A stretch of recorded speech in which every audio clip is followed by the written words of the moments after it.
Welcome to the Madison Miller podcast. Today is Tuesday, November 11th, 2025, Veterans Day. Thanks to the veterans out there for serving our country, first and foremost. So today's show, Monday Night Football, college basketball, NBA, NHL, soccer, which we forgot to do yesterday. College football on this day, but we have to start in news and notes. Two monster things happened yesterday since we recorded the podcast. One in the afternoon after I stopped hitting record, and the other happened this morning. But the more important one, because of where I reside, we have to start with the New York Football Giants firing Brian Daboll after a 2-8 start to the season, multiple double-digit blown leads, incorrectly using his prized rookie quarterback in situations that lead to him getting concussed. The defense being an outright disaster, and Abdul Carter not living up to number 3 overall pick. And that's all in spite of Brian Burns having 10 sacks, the secondary being abysmal, and a lot more led to his demise. This probably should have happened last year, but it didn't. Because Daniel Jones was not his quarterback. And that's why he got another year. And I think Daniel Jones thriving in Indy is a reason why he was let go. And Saquon Barkley thriving in Philadelphia, at least last year, should have been a reason why Daboll and maybe even the general manager should have been let go last year. But I think the two separated themselves with how poorly Daboll is coached this year. And CBS Sports' Adam Shine, I think, hit it on the head with that. Because there are some people saying that Shane should have been let go too. Others saying, like, okay. I think they separated themselves this year. And that's where I agree with the great Adam Shine of CBS Sports Network. Like I said, this was 11, maybe 10 and a half months overdue. Brian Daboll's out, and now the question is who's next. A lot of big names are being thrown around, like John Gruden and Bill Belichick. Bill Belichick would be the classic fucking John Mara hire, where it's blast from the past. It's one of my guys in the family. I think Bill Belichick would be a disaster. He's not a good coach anymore. I know he just won back-to-back games, but the ACC stinks. Syracuse stinks and Cal stinks, or whoever, Stanford stinks, but so does North Carolina. And I think if the Giants were to have had Bill Belichick, that would have been 10 years ago when all that Deflategate mess was going on, and there was some friction there between him and Robert Kraft. But yeah, I think that time has passed. He would have been the equivalent of Phil Jackson with the Knicks if he was running the Giants. John Gruden, absolutely no thank you. He was a disaster at the Raiders. And he is not a good coach anymore. No thank you. To me, I don't know if I even want like the sexy toy like your Ben Johnson's or Liam Cohen's or D'Amico Ryan's. None of those guys have been impressive. Not even Dan Quinn. I know Dan Quinn made the NFC title game last year. He had a good year, but this year he's been bad. And he might get fired after this year because of how he handled Jaden Daniels. And I think he is more likely to be fired now with Brian Daboll getting canned. I think that Washington's going to see what happened to their division rivals, and they're going to copycat the Giants. And I think there's a chance that he's out of a job next year. I mean, I'll take Dan Quinn as my defensive coordinator 100 times out of 100. I would. But I don't want somebody like him as the next head coach of the New York Giants. The Giants better hope and pray that one of these veteran coaches that are awesome, like your Sean McVay, Kyle Shanahan,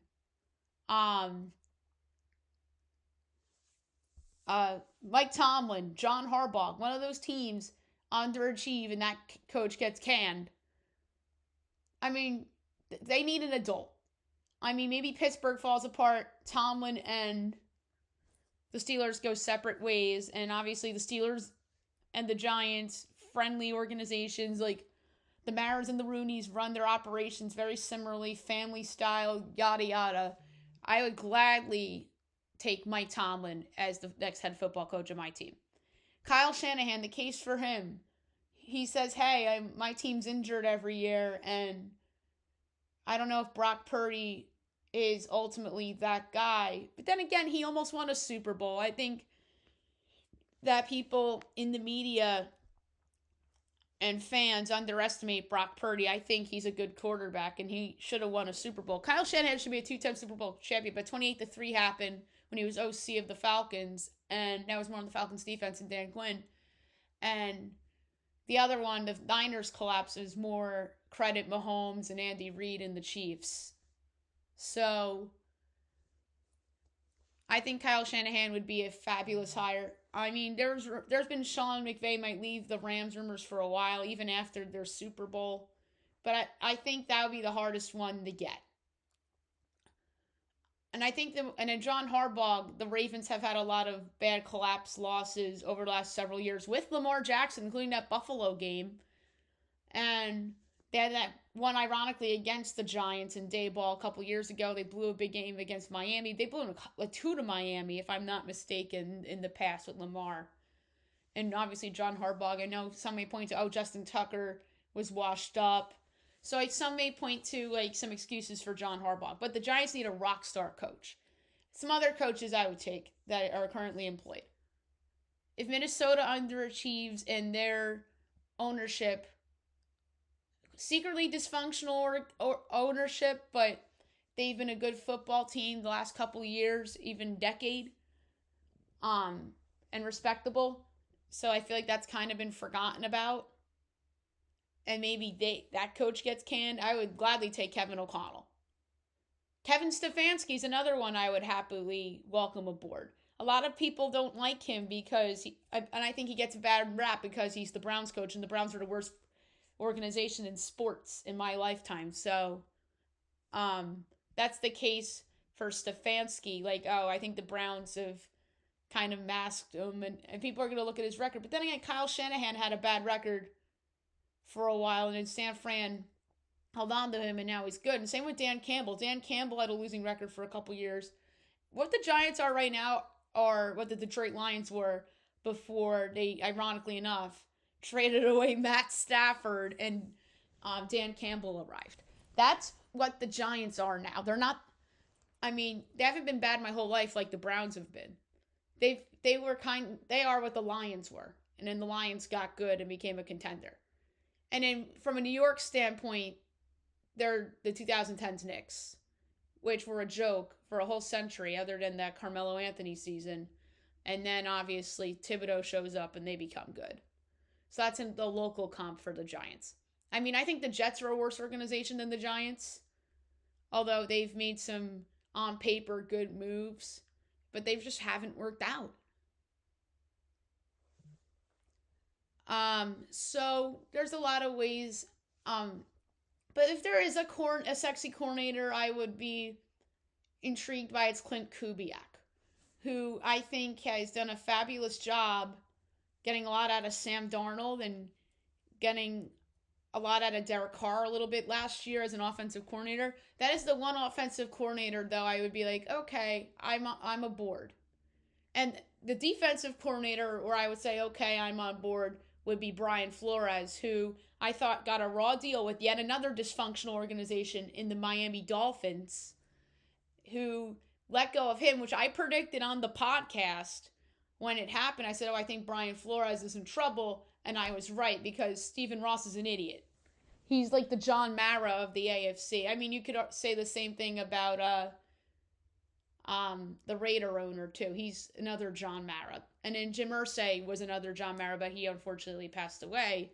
So there's a couple John Mara-like owners in football. It's not just John Mara. It's Stephen Ross. It's Al Davis' son, who runs the Raiders, and it was Jim Irsay. But there's only one Jerry Jones who can't get out of his own head. And even Jerry Jones, you could argue, is a better owner than John Mara, but Jerry Jones is just a bad general manager. That's where I stand on Jerry Jones. So a lot of pressure on Joe Shane, if he's still the general manager 3 months from now, to get the hire right. I still think there's a chance he's canned at the end of the year, because, like, say if a couple of draft picks he made turn out to be flops, like your Deontay Banks, who he drafted, has been a bust so far. Evan Neal was probably his biggest bust. People think Kayvon Thibodeau is a bust, but he's a good player. He just gets lost in the shuffle because they're loaded at that position with Abdul Carter and Brian Burns. So I don't think he's a bust. I just don't think he's a Pro Bowl player. Like he was. I think he's a single. They didn't strike out on him, but he's like a single or even a double rather than a home run, like people think Abdul Carter's going to be, or like what Jackson Dart is. But if Jackson Dart is out of concussion protocol and plays like a franchise quarterback, then he might be able to save his job. But I think that there's a possibility that the past bust picks could end up being the demise of Joe Shane. So I do think there's a chance he's fired. Do not forget, guys, that Robert Saleh and Joe Douglas were not fired at the same time. One was fired in October, the other was fired at the end of the season. Nobody remembers that because it's the Jets. But I'm just stating the facts. So that's one situation. And now on to another situation. Another firing, except in the NBA. Now this kind of took the shine off the Giants for a day. Even though it's a different sport in a different town. The Dallas Mavericks fire Nico Harrison, who infamously traded Luka Doncic for nothing. Oh, I'm just kidding. It's Anthony Davis in the future first. But it felt like nothing because Anthony Davis is always hurt and he's past his prime. And first round picks are like lottery tickets in this regard. They're like a scratch off. That trade got him fired. But the reason they waited till now to fire him was because he lucked out with winning the lottery and Cooper Flag. And now they get off to a bad start and they're like, hey, we're canning this guy. This is another dysfunctional organization. I don't think they're as dysfunctional as the Giants, who we just talked about, but they are every bit as dysfunctional as the Lakers. For sure. And that's the irony because of that's the trade that Luka got traded to.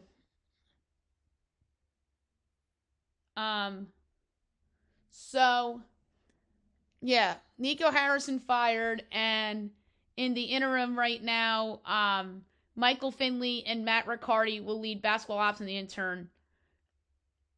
And Patrick Dumont, the Mavs governor, was at the arena last night for the first time since the opener. And then Dumont admits a Luka mistake, reportedly took accountability during his interaction with the fan yesterday. And then obviously Nico loses his job. We all saw this coming. All the reports were out there from yesterday and over the weekend. We all saw this coming. This surprised nobody. Absolutely nobody. And then back to the Giants. We forgot to mention Mike Kafka is going to be the interim coach with that. But I'm interested to see who ends up taking that job. There's a lot of general managers that people like, they want to move up.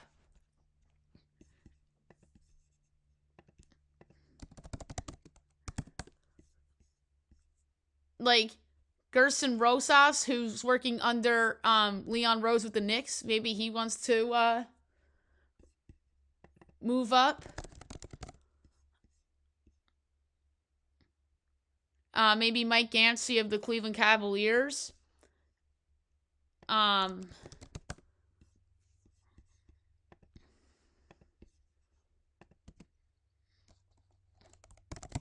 Maybe Anthony Parker of the Magic. But there's a lot of guys that I think could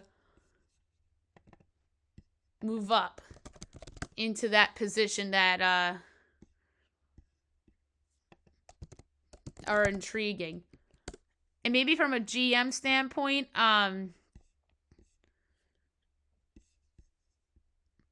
maybe somebody under Sam Presti, who I think is the best general manager in the NBA. And probably has been since his days.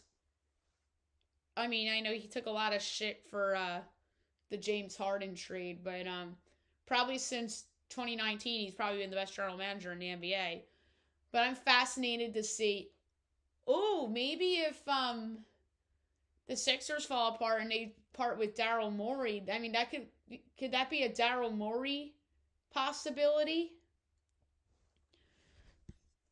I mean, maybe. So I'm fascinated to see who replaces Nico in Dallas. So two big bombs that we had to start the show with. We're gonna do the rest of news and notes now. Michael Ray Richardson passes away at 70. Former Nick and Net. Thoughts and prayers to his family, friends, former teammates. The rookies of the year were announced in baseball. Drake Baldwin wins the National League Rookie of the Year, and the American League Rookie of the Year, as we predicted, Nick Kurtz.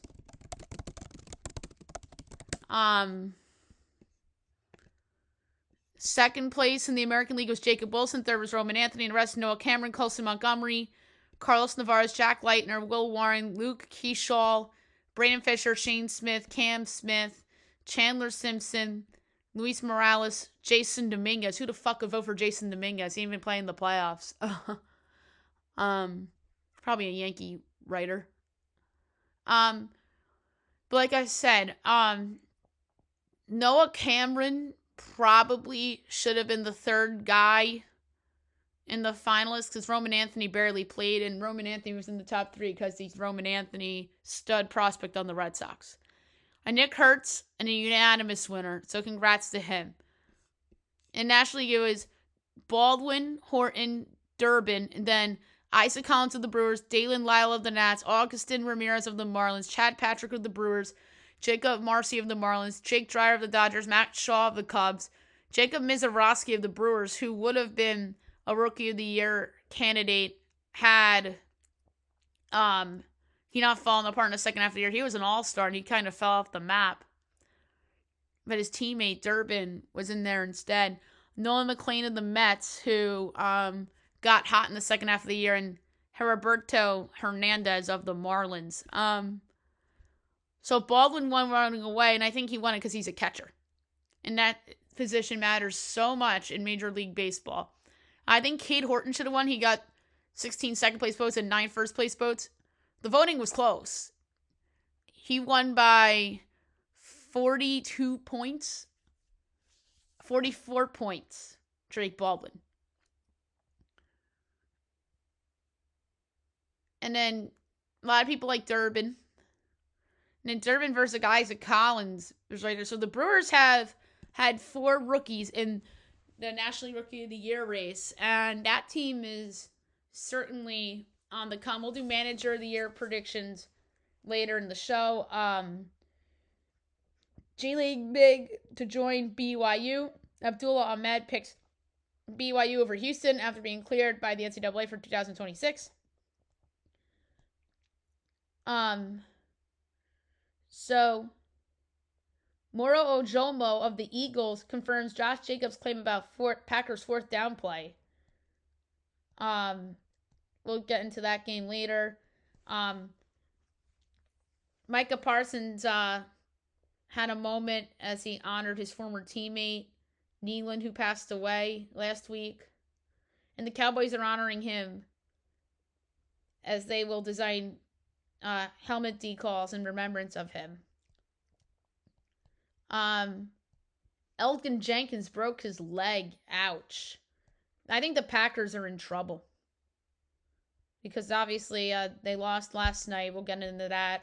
The Panthers lost. I think they're in serious trouble to potentially miss the playoffs.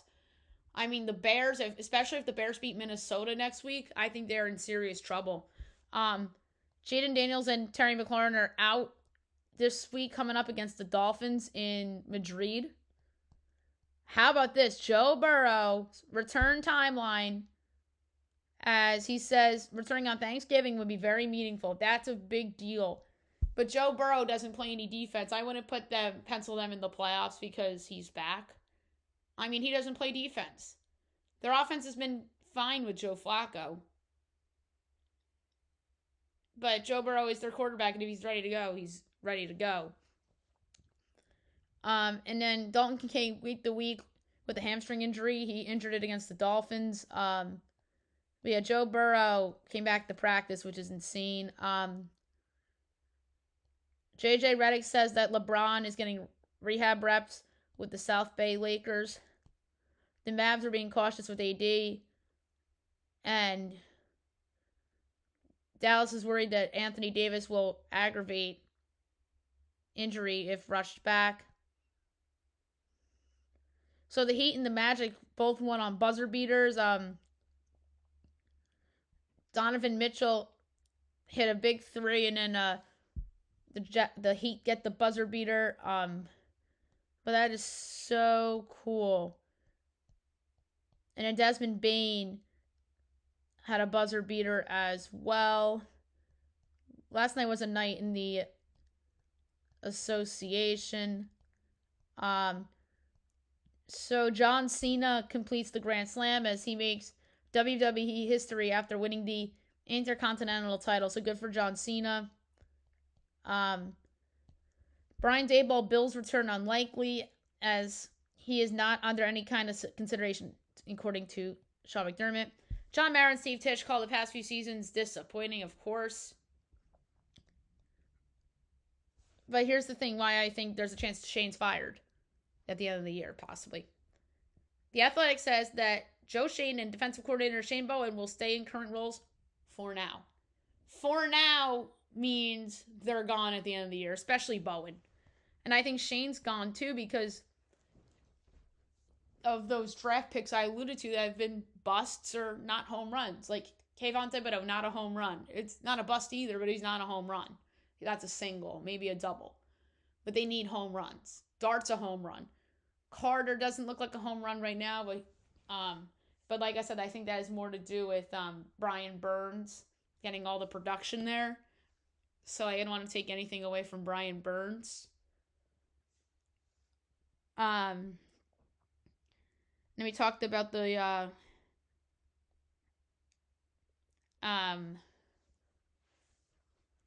baseball awards. There was an executive that made a joke about Kyler Murray. He says, do the Athletics still need an outfielder? That's funny. So Cody Senga drawing trade interest as multiple teams eyeing him as a buy low candidate. And then the Red Sox are in the market for Freddie Peralta. That's interesting. How about this? Mike Norvell predicts a Florida State natty as he says they will win the college football playoff in the very near future. Just shut up. You've done nothing. Your school's done nothing since Jameis Winston was there. Like, be quiet. And then Pat Narduzzi not stressing about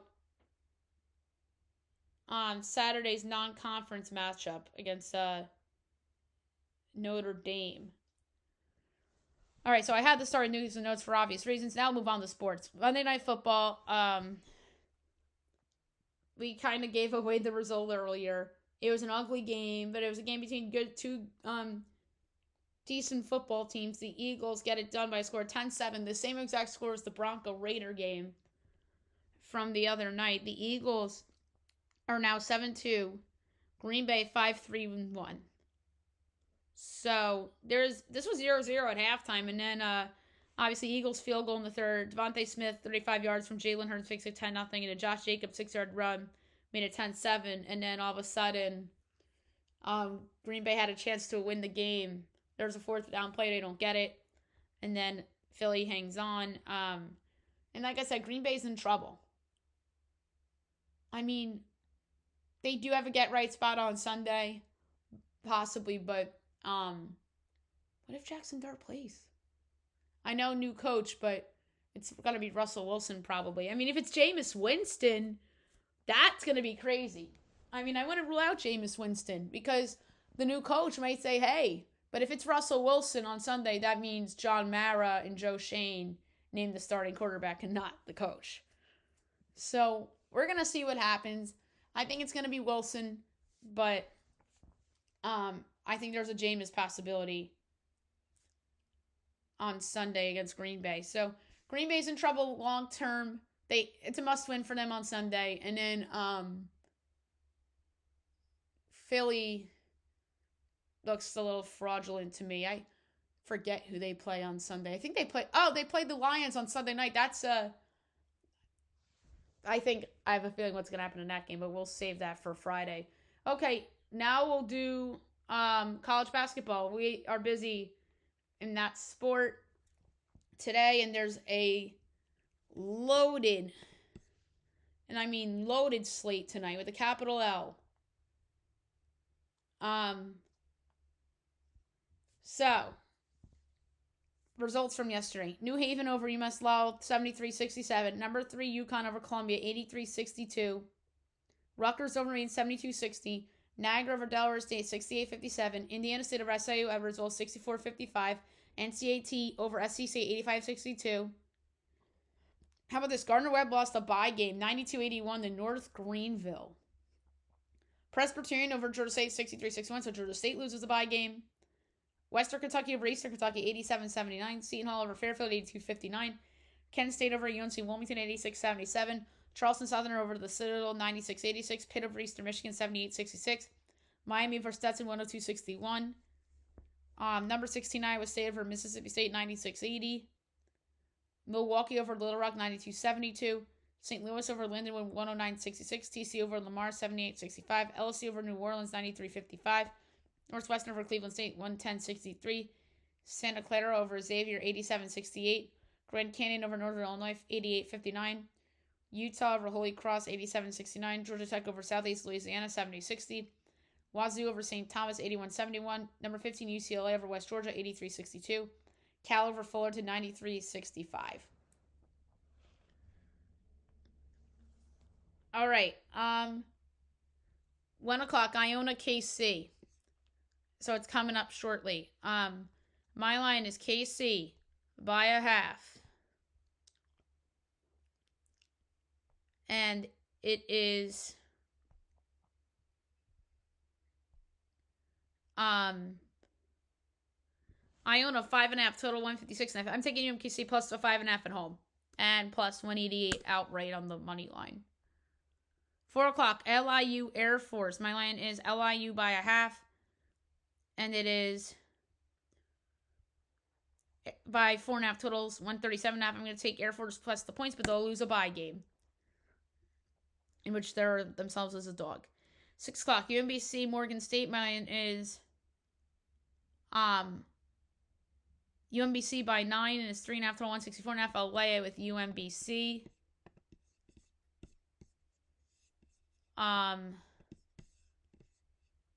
All right, on Fox Sports 1, Wake Forest, Michigan from Little Caesars. My line's Michigan 12.5, and it's 15.5 total, 168.5. I'll take Wake in the points. App State, Ohio State. My line's Ohio State 28, and it is 23.5 total, 148.5. I'll lay it with Ohio State. Lipscomb, Asheville. My line's Asheville 20.5, and it is 7.5 total, 157.5. I'll lay it with Asheville. Big Ten Network, Navy, Penn State. My line is Navy 5.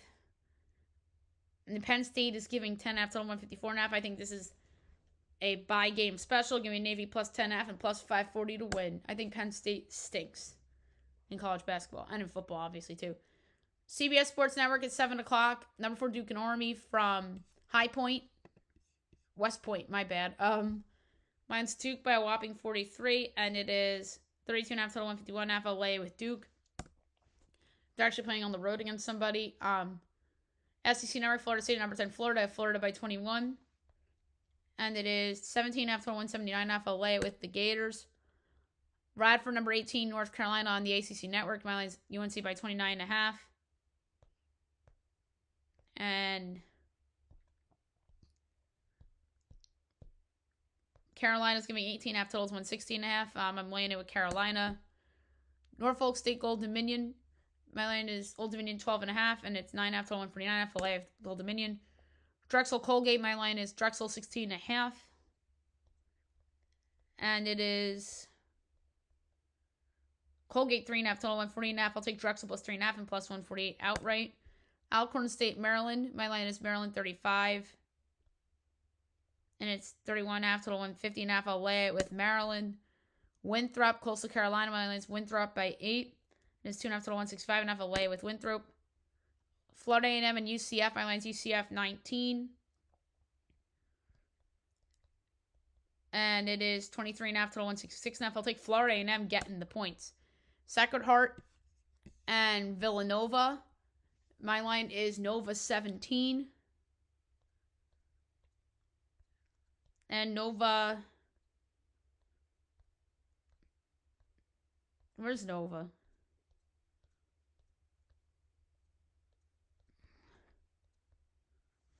Sacred Heart Villanova for some reason. I cannot find it.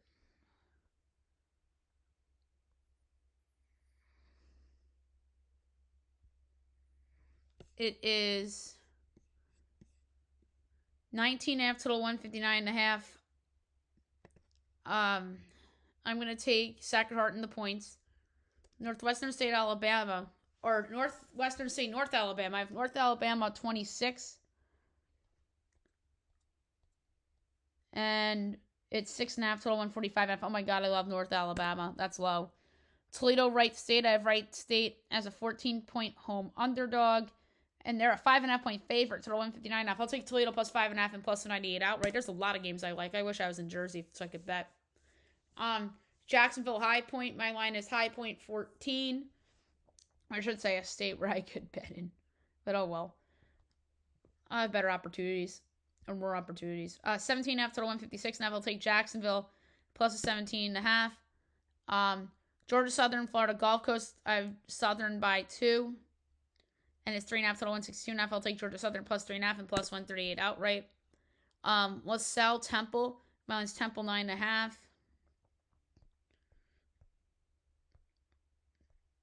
And it is 7.5 total 148.5. I'm going to lay 7.5 with Temple.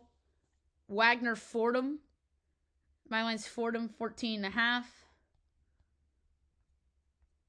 And Fordham is laying 12.5 total 138.5. I'll lay with Fordham. Chicago State Butler. My line is Butler, a whopping 41.5. It's 27.5 total 159.5. I'll lay it with Butler. Davidson Charlotte. My line's Davidson by 1. And Davidson is a 1.5 point underdog, total 142.5. I'll take Davidson plus 1.5 and plus 104 to win.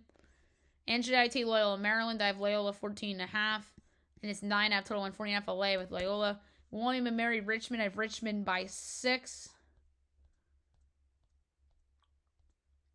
And Richmond is 10.5 total 161.5. I'll take William and Mary getting 10.5.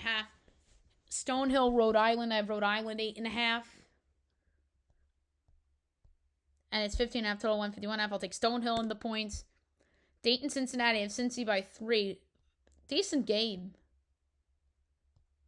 It's 5.5 total 146.5. I'll take Dayton in the points. A couple underdogs in a row.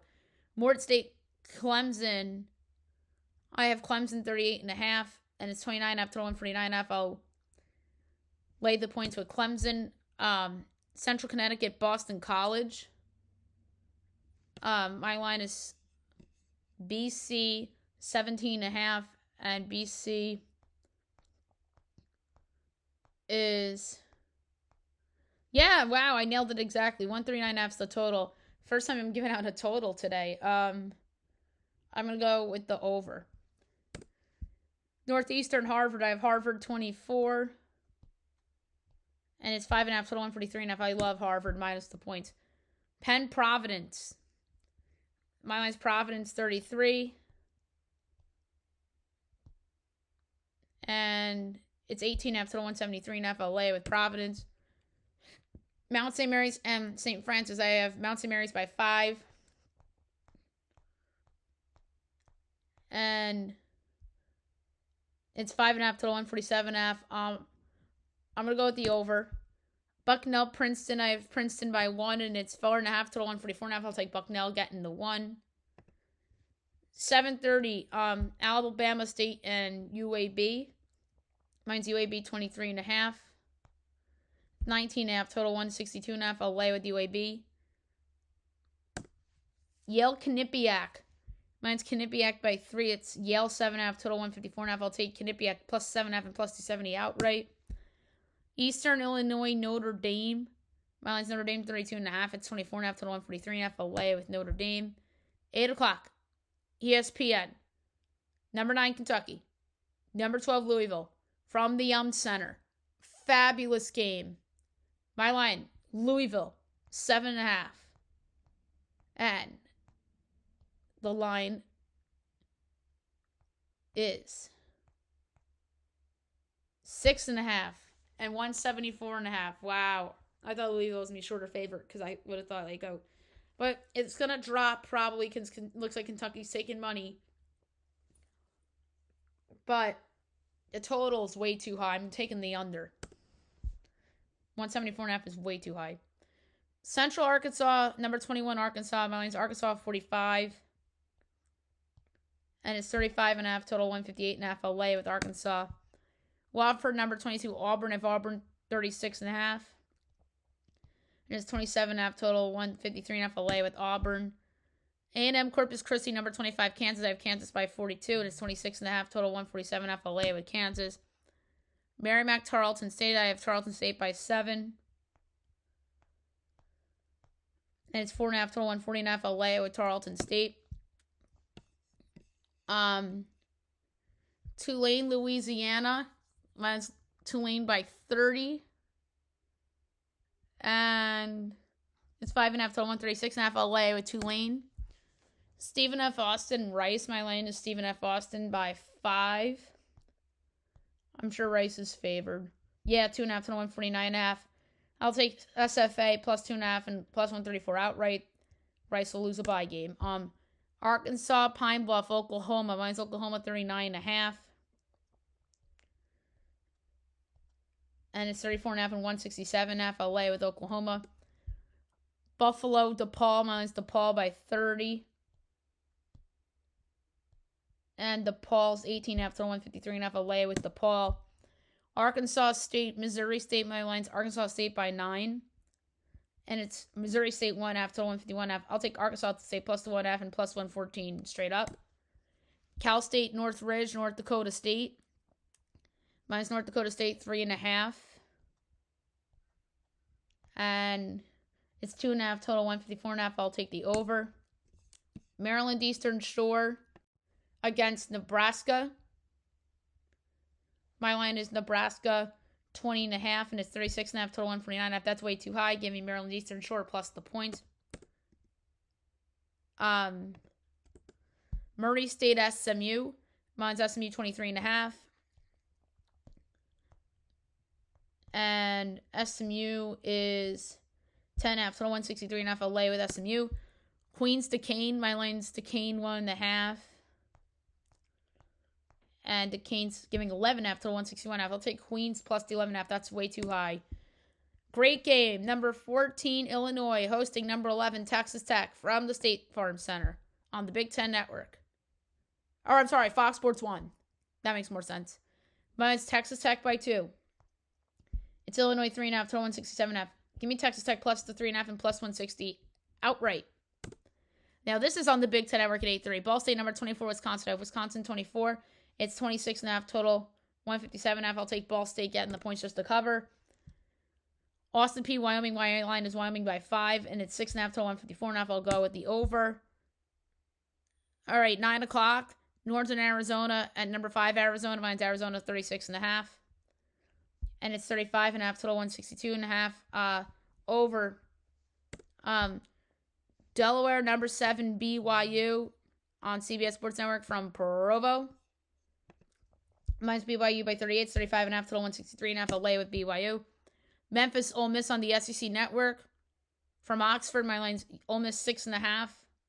And it's 10.5 total, 152.5. I think Memphis hangs around. I'll take them 10.5 to cover. UC Riverside, New Mexico, minus New Mexico 29. And it's 19.5 total, 141.5 LA with New Mexico. Loyola Marymount, UTEP, minus Marymount by 11. UTEP's probably favored. No, Marymount 1.5 total, 145.5 LA with Loyola Marymount. And that's not a bye game, by the way, because of the conferences. Texas Rio Grande, Boise State. My line's Boise 16 at 17.5 total, 161.5. I'll take the under. I think that's a little high.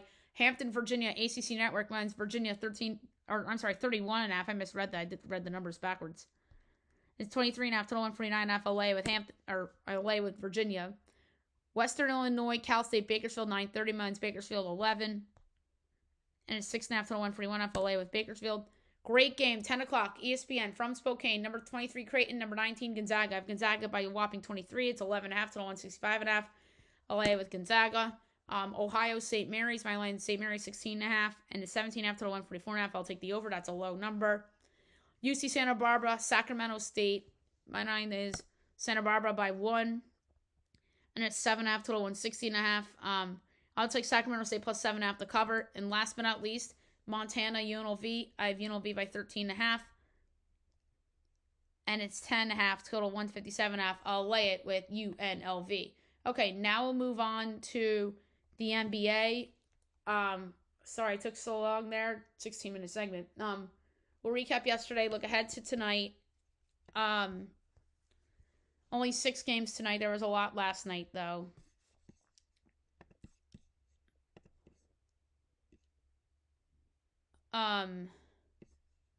So Lakers over the Hornets 121-111, Pistons over the Wizards 137-135 in OT, Magic over the Blazers 115-112 on the buzzer beater by Desmond Bane, Heat over the Cavs 140-138 in double overtime on the buzzer beater alley-oop dunk by Andrew Wiggins, as alluded to earlier.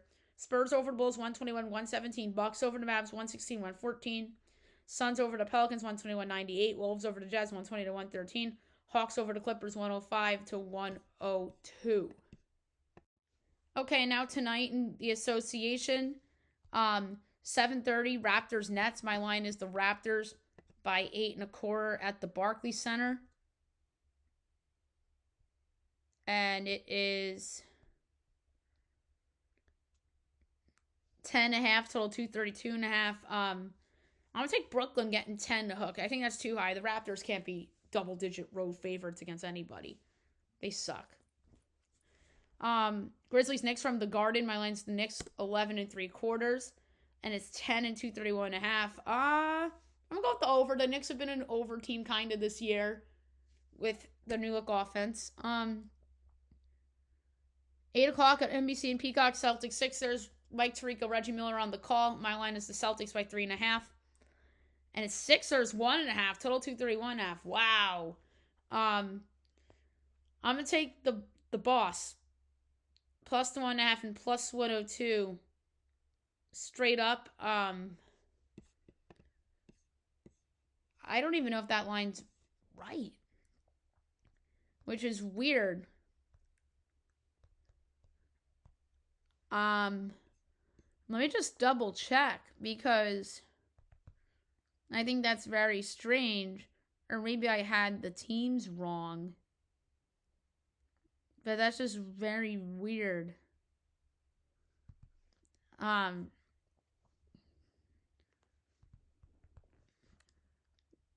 just double checking here. So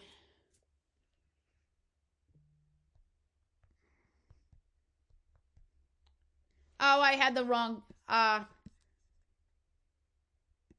Sixers by 3.5. I had a plus sign instead of a minus sign. That makes more sense. All right, I'll lay it with the Sixers. I put a plus instead of a minus there. So that's what happened. All right, apologies, guys. Warriors Thunder. My line is the Thunder by only 5. It's 7.5 total, 227.5. Thunder have a lot of injuries. Dort, Aaron Wiggins, obviously Jalen Williams. I'm taking Golden State plus 7.5 with Curry back. Pacers Jazz at 9. My line is the Jazz 3.5, and it is Pacers 2.5 total, 232.5. I'm taking the Jazz plus the 2.5 and plus 124 outright. Pacers have out Benedict Mathurin, Obi Toppin, and Quentin Jackson. So the Jazz probably should be favored there. I mean, is marketing hurt and we don't know about it? And last but not least, 11 o'clock on NBC and Peacock, Nuggets Kings. I have the Nuggets by 11 and a quarter. And it's 8.5 total, 242.5 LA. The 8.5 with the Denver Nuggets. Okay, now we'll move on to hockey.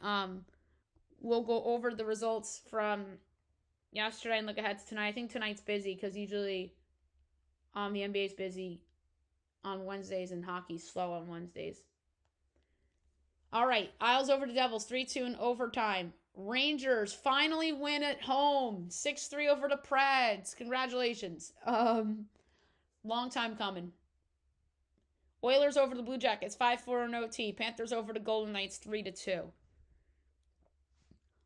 All right, a lot of games tonight. 7 o'clock TNT. Bruins Leafs from Boston. Boston, 20 points on the season. They're rolling right now.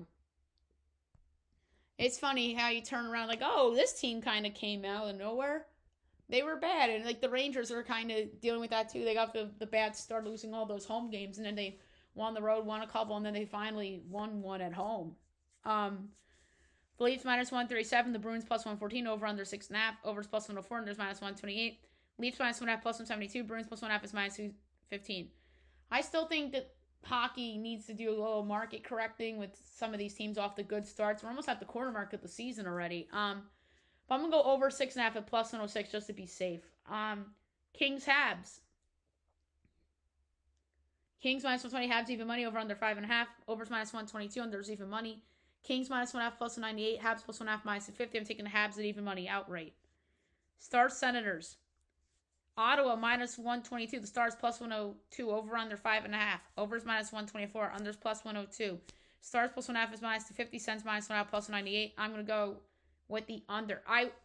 If I was in a legal sports betting state right now, I would parlay Dallas money line and the under. That's a great little parlay. That would come to plus 273. Wow. Caps Canes. Good game. The Canes are minus 162. The Caps are plus 134. Over under 6.5. Overs plus 110. Unders minus 134. Caps plus 1.5 is minus 184. Canes minus 1.5 plus 148. For this one, I'm going to go with the Canes in regulation minus 105. 8 o'clock, Flames Blues. Blues minus 150. Flames plus 125. Over under 5.5. Overs minus 122. Unders even money. Flames plus 1.5 is minus 210. Blues minus 1.5 plus 164. I'm going to go with the under and even money, but I don't feel good about it. ESPN Plus and Hulu. Sharks Wild. The Sharks are very surprising, 7-6-3. I know they beat the Rangers and they beat the Devils. I guess that might not be a bad loss for either of those teams looking back. I mean, if the Sharks are not the worst team in the league. But they're still a plus 172 underdog. The Wild are minus 210. Over under 6.5. Minus 110 each way. Sharks plus 1.5 is minus 40. Wild minus 1.5 plus 114. I'm going to go with the under 6.5 and minus 110. 9:30 at TNT and True TV. Ducks Avalanche. The Ducks are off their 11-3-1. Kreider's been a huge deal in that. But the Avs are still a minus 245 favorite. The Ducks are plus 198. Over under 6.5. Overs minus 128. And there's plus 104. Ducks plus 1.5 is minus 120. Avs minus 1.5 is minus 102. I'm going to lay the puck line with the Avalanche. 10 o'clock, Jets Canucks. Jets minus 3, Canucks plus 108. Over under 5.5. Overs minus 128. Unders plus 104. Jets minus 1.5 plus 186. Canucks plus 1.5 is minus 235. I like the under 5.5 at plus 104. Last but not least, Jackets Kraken. Kraken minus 120. Jackets even money. Over under 6.5. Overs even money. Unders minus 122. Jackets plus 1.5 is minus 205. Kraken minus 1.5 plus 194. I'm going to go with the over 6.5 and even money, but I do not feel strong about it. Okay, now move on to college football. We have 2 games tonight in Maction.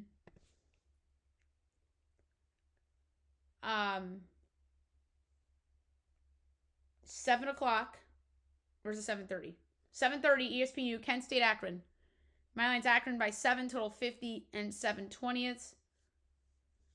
They had 6.5 and 48.5. Slide over. And on 8 o'clock on ESPN2, Ohio, Western Michigan, I have Ohio by 1, total 47 and a 10th.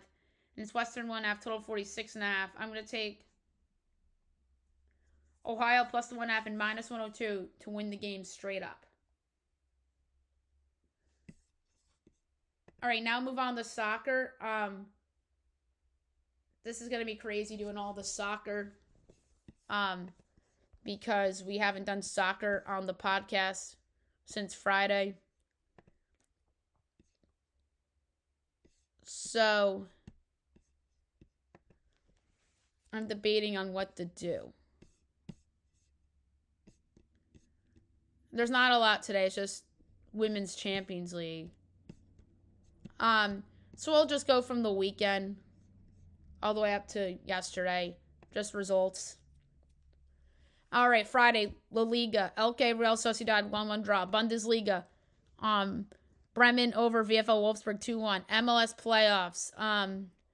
NYCFC over Charlotte 2-1, so they advance to the next round.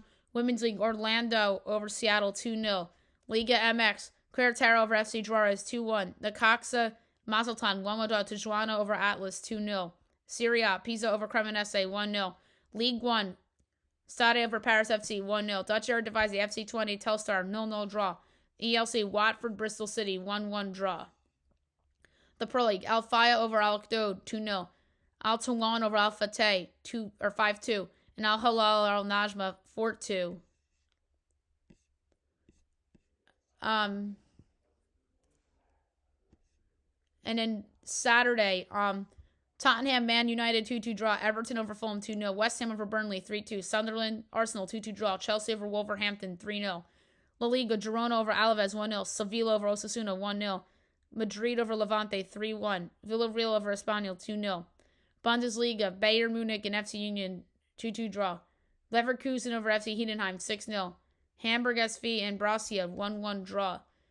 Hoffenheim over RB Leipzig 3-1 and Borussia over FC Cologne 3-1. MLS playoffs. Minnesota Seattle 3-3 draw. Minnesota wins in penalties. They advance. Cincinnati over Columbus 2-1. They advance. And of course Miami over Nashville 4-0 and Messi and company advance. And then Women's League playoffs. Washington Louisville 1-1 draw. Washington advances 3-1 on penalties. Liga MX. Tigres over Atletico 3-1. Guadalajara over Monterrey 4-2. Puebla over Leon 2-1. Toluca over America 2-0. UNAM over Cruz Azul 3-2. Serie A. Como, Cagliari, Lecce Verona, and Torino Juventus all 0-0 draws. And Parma and AC Milan was a 2-2 draw. Wow, imagine having all the draws in Serie A on Saturday. You would have made a fortune. League 1, Marseille over Brest 3-0. Le Havre Nantes 1-1 draw. And Lens over AS Monaco 4-1. And Eredivisie, Heracles over Excelsior 2-1. FC Volendam over NAC Breda 2-1. Fortuna over Herenveen 2-0. And PC Zwolle over Sparta 1-0. ELC was busy, and we're not going to get to that. Sunday, Premier League, Aston Villa over AFC Bournemouth 4-0. Brentford over Newcastle 3-1. Crystal Palace Brighton Hove 0-0 draw. Nottingham over Leeds 3-1. Man City over Liverpool 3-0. La Liga, Athletic Club over Real Oviedo 1-0. Real Valenciano, Real Madrid 0-0 draw. Mallorca over Getafe 1-0. Valencia, Real Betis 1-1 draw. Barcelona over Celta Vigo 4-2. Bundesliga, SC Freiburg over St. Pauli 2-1. VfB Stuttgart over FC Augsburg 3-2. And Frankfurt over Mainz 1-0. MLS, San Diego over Portland 4-0. They advance. Women's League, Gotham over KC 2-1 additional extra time. And Portland over San Diego 1-0. Liga MX, Santos over Pachuca 1-0. Serie A, Sassuolo over Atalanta 3-0. Bologna over Napoli 2-0. Genoa, Fiorentina 2-2 draw. AS Roma over Udinese 2-0. Inter over Lazio 2-0. Ligue 1, Lorient, Toulouse 1-1 draw. Angers over Auxerre 2-0. Metz over Nice 2-1. Strasbourg over Lille 2-0. And PSG over Lyon 3-2. Eredivisie, FC Utrecht over Ajax Amsterdam 2-1. NEC Nijmegen over FC Groningen 2-0. PSV AZ Alkmaar 5-1. And Go Ahead Eagles over Feyenoord 2-1. Women's Super League, London City over Tottenham 4-2. Liverpool, Brighton, Hove 1-1 draw. West Ham, Leicester City 1-1 draw. Man City over Everton 2-1. Premiership in Scotland. Aberdeen, Motherwell 1-1 draw. Dundee loses 3-0 to Rangers. Hearts, Dundee 1-1 draw. And Celtic over Kilmarnock 4-0. All right, and yesterday, I don't know if we had a lot. Maybe in the... Wow, yesterday was really nothing. So we lucked out with soccer yesterday. You just would have had to do results. All right, going on right now is Roma Villanegra in Women's Champions League. 3 o'clock today is OL Lions and VfL Wolfsburg. Also Real Madrid and Paris, and then St. Paul and Chelsea. The lines are ridiculous. Lyon, Real Madrid, and Chelsea should all win. And then we have the EFL trophy with all those games. And then tomorrow's Women's Champions League again. USL Super League. And we don't have a lot in soccer the next couple days. So we just touch on it, just Women's Champions League. So that's it. Now we'll do on this day. We have to do yesterday's and today's because yesterday's wasn't in when we recorded the show.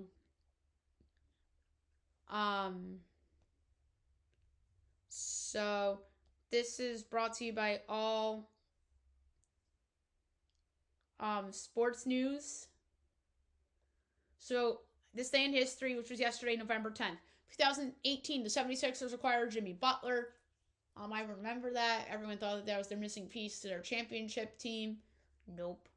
2017, RJ Barrett commits to Duke. I remember predicting that they were going to land him, and they got him. And I thought they were going to get Zion, too. Like, I thought they were getting both. And then I thought they were getting Cooper Flag. I'm usually good at guessing where basketball recruits go. I usually know and sense when guys are going to pick Duke. I'm usually good at that. 2023, Jim Harbaugh suspended for the rest of the season. Or rest of the regular season. Was that the year Michigan won the title? Yeah. And then he left for the Chargers. 2014, Jacob deGrom named National League Rookie of the Year. He turned out to be the best rookie of 2014, period. And he's still a good pitcher to this day. Over a decade later. 2020, Wichita State and Greg Marshall part ways.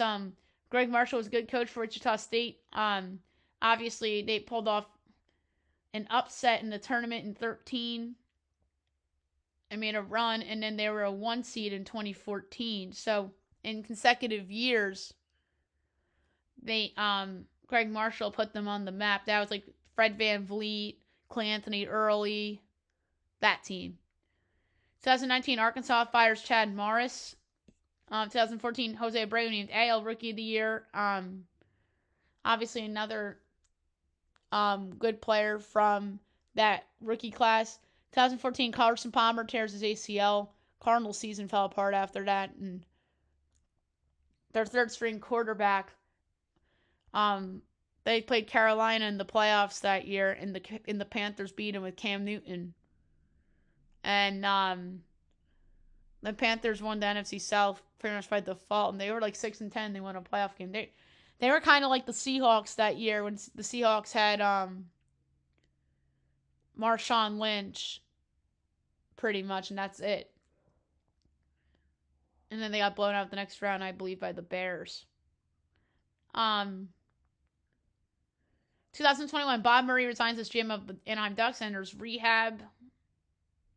2015, Tommy Hanson, former Brave, passes away. 2024, Chet Holmgren fractures his hip. I remember that. That was last year.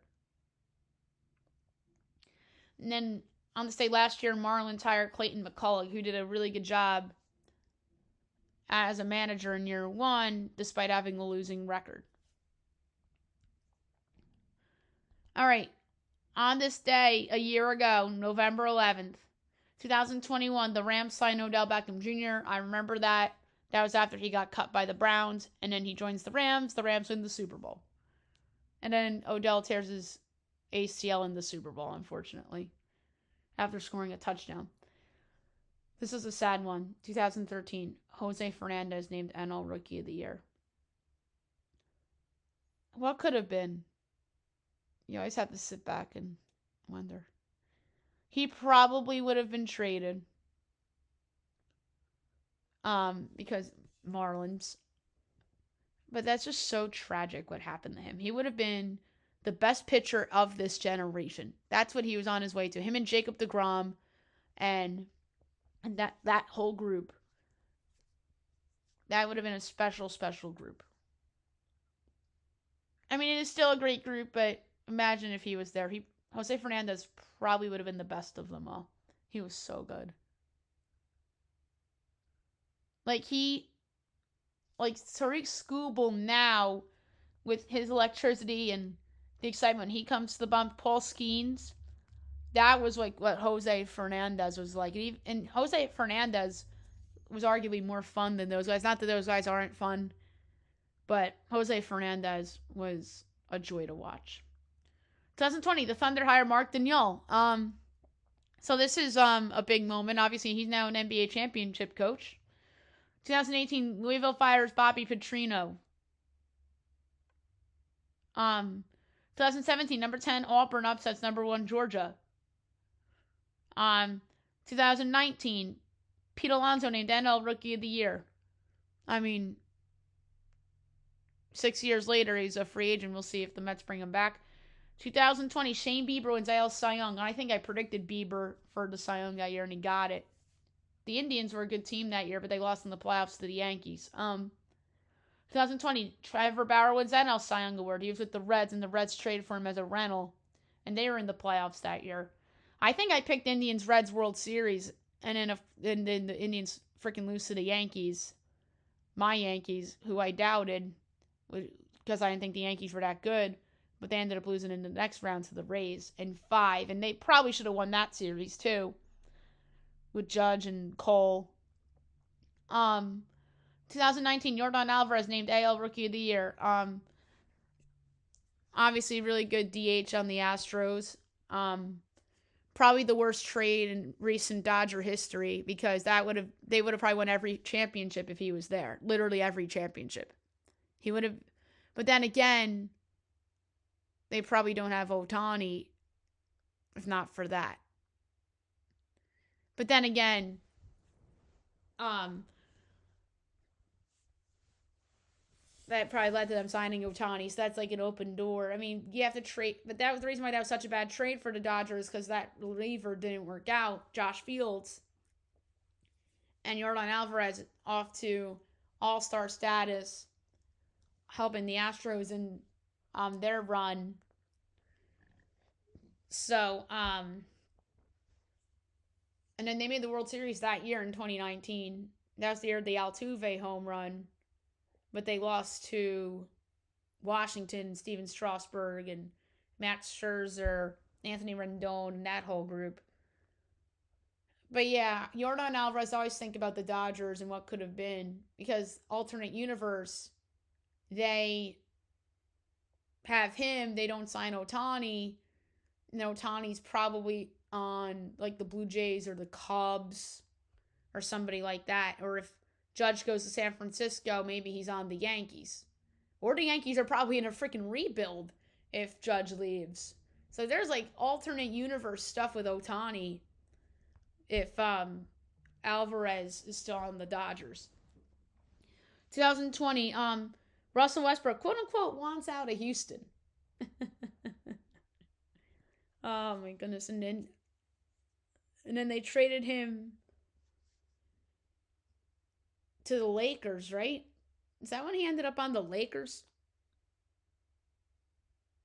I forget what happened, but Westbrook bounced around so much after the Thunder. He was on...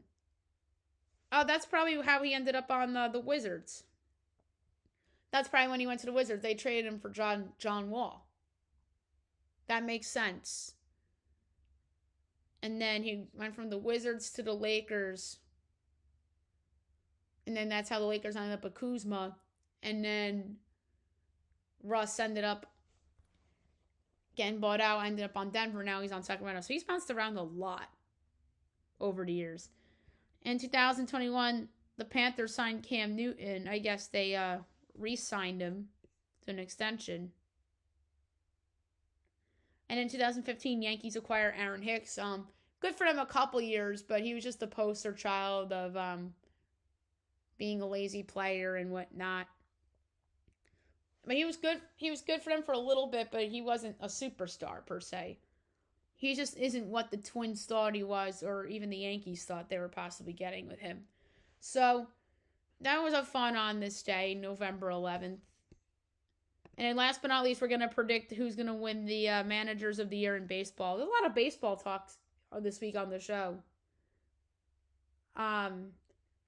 So, Managers of the Year, they're going to be announced tonight. American League finalists are John Schneider, Dan Wilson, and Stephen Vogt. Those are all good candidates, although I personally feel that Alex Cora got robbed because I think he got a lot out of that Red Sox team after they traded Rafael Devers and they lost Roman Anthony. They still made the playoffs. Granted, they were the last wild card spot. Or wait, were they the last wild card spot? No, they were 5th. They played the Yankees. And then Detroit was last. But I think Alex Cora got robbed. Obviously, AJ Hinch didn't get a spot because they collapsed at the end of the year despite winning in the wild card round. And could have beaten the Mariners, too, ironically enough. If they win that extra innings game, then they probably win that series. And who knows what they do against the Blue Jays with Skubal. But there's a lot of what ifs with the Tigers. And I think their collapse in the regular season cost AJ Hinch a spot. Not that I thought he deserved the spot anyway. I just think Alex Cora deserved the spot over somebody. But those are all good candidates. Obviously, John Schneider was the first. Dan Wilson wins the AL West.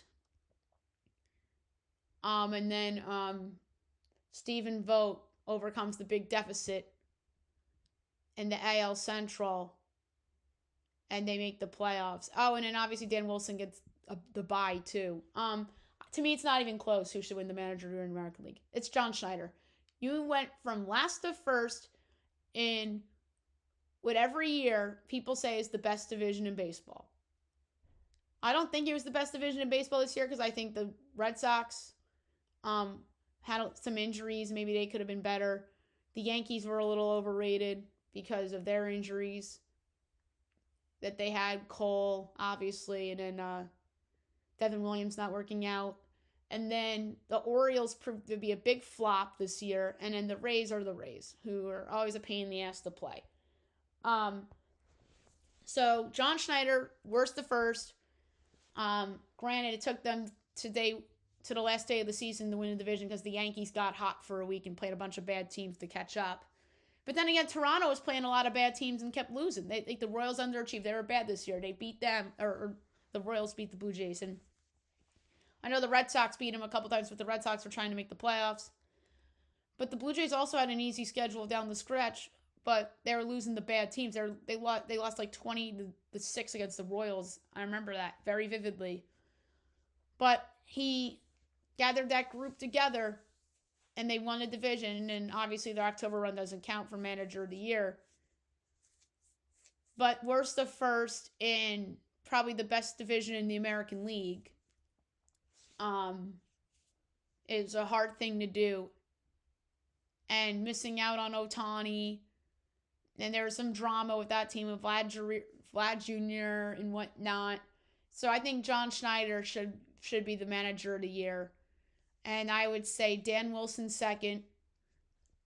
I mean, some may say Stephen Vogt second because of the second half turnaround. But it took a Tiger collapse to do so as well. So that's a tough one, Wilson versus Vogt. But Vogt won it last year. To me, Schneider's the unequivocal winner in the American League. But Vogt versus Schneider, I mean, Vogt versus Wilson's a hard one. But I'm going to say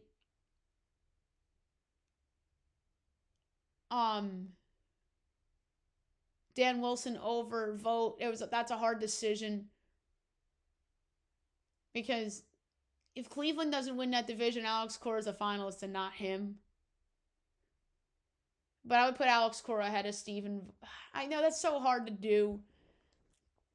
You know what? Because of the 16-game deficit, I have to put him second vote. And then I would say, I mean, if I had a ballot, I'd put Alex Cora third over Dan Wilson. I know the Mariners have a good team and whatnot, but they have a lot of talent. I know that was perceived to be a hard division, and even Oakland was a better team than we thought a little bit. And then the Angels are the Angels. They stink. But Houston's on the decline. The Rangers are like a kind of like a wild card every year. But like, meaning not a wild card team, but like an unknown every year. So American League Manager of the Year is so hard. 2 through 4, you could argue anybody. But yeah, I would go,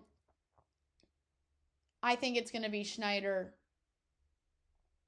vote Wilson.